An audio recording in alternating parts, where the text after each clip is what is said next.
El agua en el Ecuador. El agua es el elemento más importante para la vida. Cubre la mayor parte del planeta. Es esencial para los seres vivos, para regar los campos agrícolas, para la crianza de los animales. Puede ser usada como fuente de energía y como medio de transporte, ya que los mares, los ríos, son vías de comunicación. En la superficie del planeta se forman cuencas hidrográficas, que son extensiones de tierras regadas por un río y sus afluentes. En el Ecuador hay una gran cantidad de ellas debido a la topografía del país. Los ríos se forman en las alturas de los Andes, riegan las llanuras y van al Océano Pacífico por la costa y al Atlántico por la Amazonía. La cuenca del río Guayas es la más poblada del Ecuador. Allí está asentada Guayaquil y el área agrícola más productiva del país. La segunda cuenca es la del río Esmeraldas. Allí se ubica la ciudad de Quito.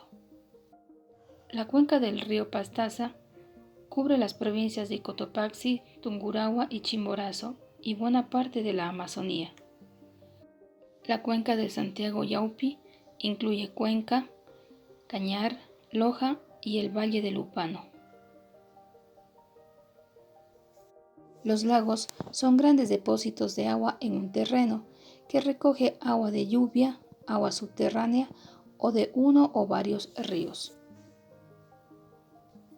En el Ecuador existen cerca de 370 lagunas y la mayoría de ellas se encuentran en los páramos, cuyos suelos parecen enormes esponjas que retienen agua. Entre ellas están Yaguarcocha, Huicocha, Abras de Mantequilla, Quilotoa, Mojanda, Cuyabeno, Colta. Solo una se destaca entre todas por su extensión, Imbacocha o San Pablo, que tiene una extensión de 25,87 kilómetros cuadrados. Los nevados. En la naturaleza el agua también se encuentra en estado sólido. El hielo de las altas cumbres. Una parte de ese hielo se deslíe y alimenta los ríos y lagunas o se evaporan y provocan las lluvias. En algunos casos los nevados alimentan una sola cuenca. Por ejemplo, el Pichincha, el Sincholagua y el Cotacachi alimentan las cuencas del río Esmeraldas. El Tungurahua, el Altar, el Cubilán, el Sangay y el Cariguairazo al río Pastaza. Otras altas cumbres alimentan varias cuencas, como el Cotopaxi alimenta a las cuencas de los ríos Esmeraldas, Napo y Pastaza, el Chimborazo a la del Guayas y el Pastaza, el Cayambe, las del Esmeralda y el Napo. En el Ecuador, el agua no solamente es indispensable para la vida humana, esta se ha convertido también en un factor económico. Por ejemplo, las lluvias que provocan la humedad de la atmósfera son fenómenos naturales con muy poco control humano. El riego, que se da gracias a la construcción de acequias, canales y diques.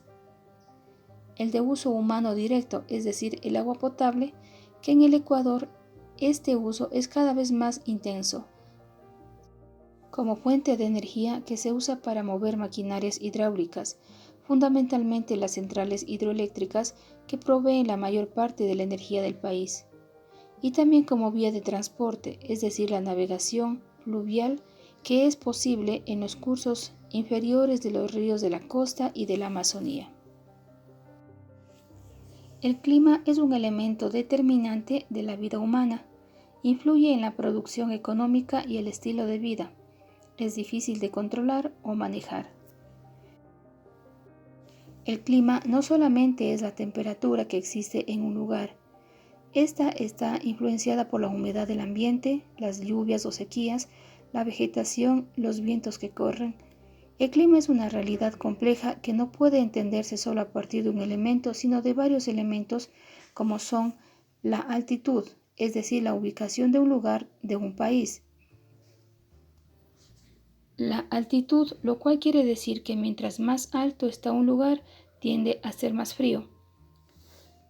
La cercanía al océano y las corrientes frías o calientes que a su vez arrastran vientos a veces fuertes. En el Ecuador, El clima es una combinación de la altura, las lluvias, de las precipitaciones y la temperatura que determinan estos climas. En Ecuador, las zonas más calurosas son Puerto Viejo, Esmeraldas, San Lorenzo y Guayaquil. Las más frías son Tulcán, Riobamba, Cotopaxi, Ambato y Quito. En estas poblaciones, la temperatura más baja puede llegar hasta los 3 o 1.5 grados Celsius.